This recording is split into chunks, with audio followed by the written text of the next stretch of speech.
ఇప్పుడు మీరు చాలా సినిమాలు చేశారు. మీకు ఏ డైరెక్టరు ఎక్కువ మిమ్మల్ని ఆకట్టుకున్నాడు? దాదాపు నాకు బాగా ఆకట్టుకున్నారంటే బాబీ గారు. ఇప్పుడు 'వెంకీ మామ' చేశారు.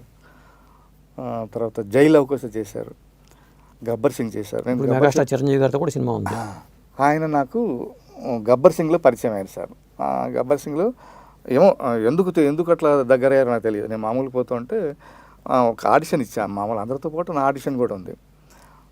నేను ఆఫీస్ పోయినప్పుడు కో డైరెక్టర్, అప్పట్లో ఎవరు కో డైరెక్టర్ ఆ పిల్లాడు ఉంటే, నాన్న మీకు వీరభద్రం గారు మీకు సార్ మన డిస్కషన్లో మీకు వేషం ఉందన్నారు, మీరు ఉంటుంది మళ్ళీ రండి అన్నారు.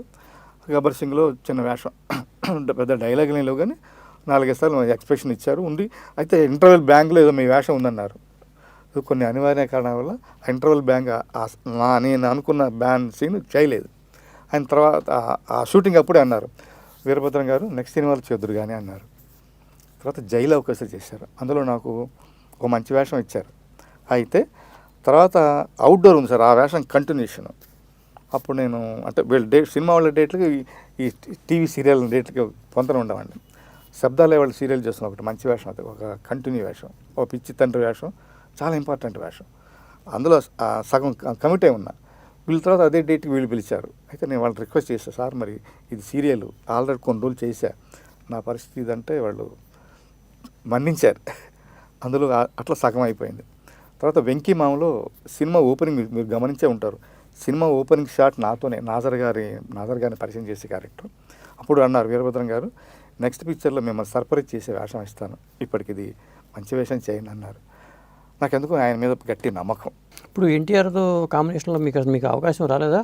జూనియర్ ఎన్టీఆర్ బాలకృష్ణ గారితో చేశాను. రామరాజ్యంలో నలుగురు వాళ్ళు ఉంటారు చూడండి, వేగుల వాళ్ళు. ఆ వేగుల వాళ్ళు నేను ఒక వేగుల వాడిని. బాపు గారి స్వయంగా నాతో డబ్బింగ్ కూడా నాతోనే చెప్పించుకున్నారు ఆ క్యారెక్టర్కి. ఆ నలుగురు వేగుల వాళ్ళు.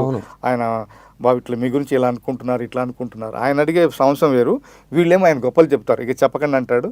ఆ నలుగురిలో నేను ఒకండి. అప్పుడు బాపు గారు అంతా బాగా, ఆయన కూడా అప్పుడు బాగా ఏజ్డే. నేను షూటింగ్ చేసినప్పుడు చెప్పి డబ్బింగ్ ఇతనితోనే చెప్పించండి, ఇతను పిలిపించండి అన్నారు. మళ్ళీ డబ్బింగ్లో కూడా ఆయన ఆ రోజు ఉన్నారు లక్కీగా. బాలకృష్ణ గారితో మాట్లాడారా ఆ రోజు? బాలకృష్ణ చాలా అప్పట్లో బాగా రిసీవ్ చేసుకున్నారు. బాలకృష్ణ గారికి ఆ డైలాగ్ నాతో ఆయన కాంబినేషన్, ఆయనతోనే వేగులు వాళ్ళు చెప్పే క్యారెక్టర్ అది. చెప్పారా మీ నాన్నగారిని చూడటానికి నేను వెళ్ళేవాడిని అని, అట్లాంటివి ఏమైనా చెప్పారా? అంత అవకాశం లేదండి.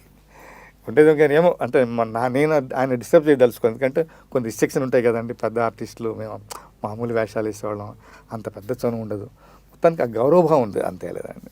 ఎన్టీఆర్ గారి కుమారుడితో నేను చేశానని ఒక సంతృప్తి ఉంటుంది. అయ్యో అంటే ఆ అవకాశం ఎంతమందికి వస్తుందండి. ఇలాంటి ఇంట్రెస్టింగ్ వీడియోస్ కోసం తప్పకుండా మా ఛానల్ని సబ్స్క్రైబ్ చేయండి.